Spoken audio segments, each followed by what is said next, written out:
Break Thatcher's back. Manus watched as Yvonne led her 3-year-old daughter, Vanessa, through the security gate of the high, razor wire topped fence that surrounded the flat roofed box affair, which was her nursery.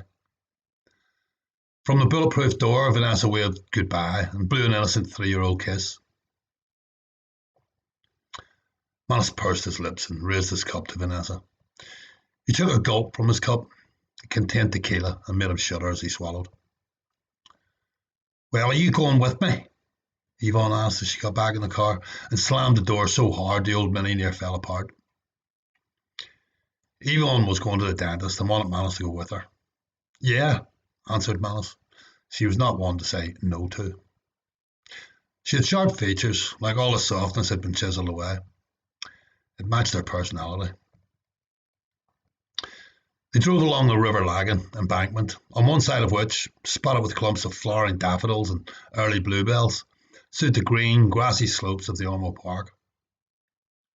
Manus had pleasant memories of those slopes, walking in the early mornings with his father picking mushrooms. On the side of the river along which they drove stood rows of blocked-up terraced houses, with every now and then an unblocked house within which a family, or more likely an old couple, still lived. Yvonne said she had a friend who used to live in one of the houses, which now had breeze blocks instead of windows. Her friend, she said, had gone out one day and its mutilated body had been recovered months later. She slowed the car down to point out the house, and Manus raised his cup to Yvonne's friend that used to be. Manus thought of the resurrection man. A man shot lots and lots of times and left for dead up the mountain, only to live and come back and identify as would-be killers. Matching horror stories was still a favourite pastime in Belfast, but Manus refrained on this occasion and contented himself with another shot of tequila. The shore road, where her dentist was a completely unexplored area for Manus. Yvonne had been brought up on and burnt out of the shore road as a child, but she still had her dentist there and knew the streets well. When she went into the dentist, he went into the shop, bought 20 fags, and since they didn't have any real lemon, he bought a plastic Jif container. He had already drank half the bottle and figured it wouldn't matter, allowed to break with tradition. His rag-tailed hair, stubby growth of a beard, and bleary, bloodshot eyes would have appeared almost threateningly inappropriate in the clinical confines of the dentist's surgery, so Manus sat in the car, squeezing Jif lemon juice into his mouth and shooting tequila by the cupload. The convoys of soldiers and police could not have outnumbered the civilian population, but their heavy armoured vehicles and weapons certainly dominated. One police armoured vehicle parked directly in front of Yvonne's Mini. Manus wondered if he should hide the tequila. Was it illegal to drink so early in the morning? The registration number for the car was on the back seat, instead of being fastened between the back wheels. That was definitely illegal.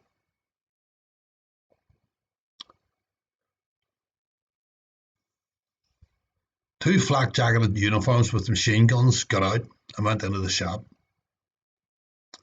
They came back out with lots of cigarettes and sweeties and lemonade, and then drove off. Manus chain smoked. Armed uniforms always made him nervous.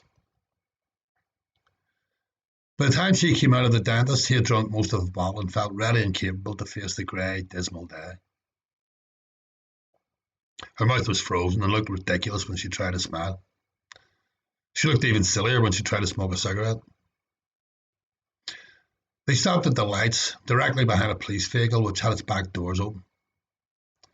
The flap-jacketed police held rifles in their hands, fingers on the triggers, and under the armed police's nervous scrutiny, Manus stroked Yvonne's head and shoulders. When they picked Vanessa up from nursery, she showed them her drawings of faces with matchstick bodies and legs. Then they drove home. At the same time as they pulled up outside their home, two other cars pulled up just beside them. The occupants of the other two cars were dressed in smart, casual clothes. Manus thought there was something familiar about them, but was too drunk to know what. He smiled as they took a Labrador dog out of the back of one of their cars. Yvonne hustled him off the street then, and as she closed the door behind him, said, "Drug squad." Manus washed the dishes and made coffee and tried forgetting about them, but it was hard work. He went down to the phone box at the end of the street to phone up about getting himself a piece of hash for later that evening, and on the way passed his neighbour Colette, who was putting a baby in a pram in her hallway. Colette didn't do any kind of drugs except coffee, alcohol, tobacco, tea, and the tranquilizers her doctor prescribed for her, but she didn't have a problem with Manus or anybody else doing illegal drugs. "Who they doing?" he asked her, and she nodded down the street. "Them young punks." Manus knew the young punks, and it bothered him as he passed their door, the way it had just been left open to the street.